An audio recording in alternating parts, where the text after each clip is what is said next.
hello everybody out there. Mark Mannering here again from Class Training with another 3-minute Thursday. 3 tips in 3 minutes, and I guarantee you'll use this one. I've got some data here in Excel, and it's to do with pivot tables, but what you can do with pivot tables. So what I'm going to do is just very quickly look at this data. I've got my date there, my sales people, my product and sales, all raw data. I want to create a pivot table. So here's our first tip. We just create the table from here. We just go insert up the top. Pivot table. I'm not going to worry about the rest of this. I'm going to create this report and put it on a new worksheet. There it is there. I just click OK and we zoom in. There's the pivot table on the left. And all I want is just the salesperson and the sales.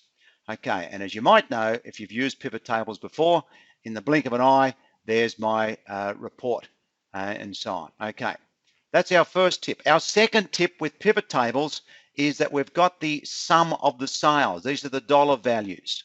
And there you go, in the blink of an eye, I've just applied currency formatting to the numbers. Now, the second tip here is that instead of the dollar values here, the dollar totals of our sales, I can right-click any one of those figures, just need to right-click one of them, and we go to Show Values As. And we've got here some options. I'm just going to go with percentage of grand total.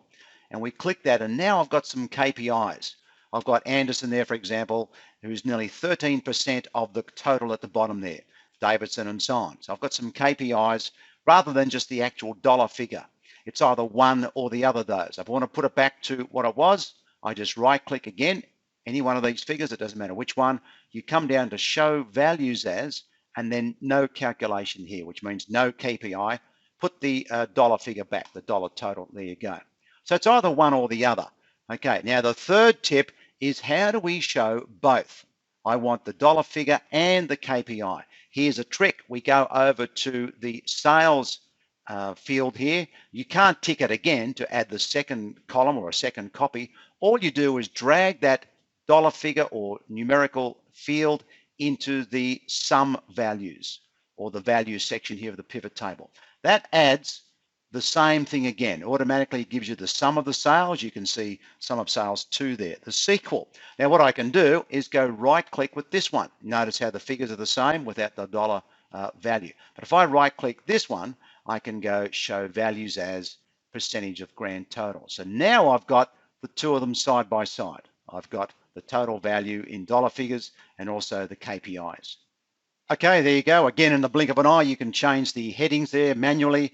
You don't have to go with what Excel says, so you can manually change those headings. Okay, so there you go, a couple of extra things you can do with pivot tables. That was a nice quick one this time round. We cover this and a lot more in our Excel courses, so have a look at those scheduled on our website, and see you again next time. Mark Mannering signing off. Thanks a lot. See ya. Bye.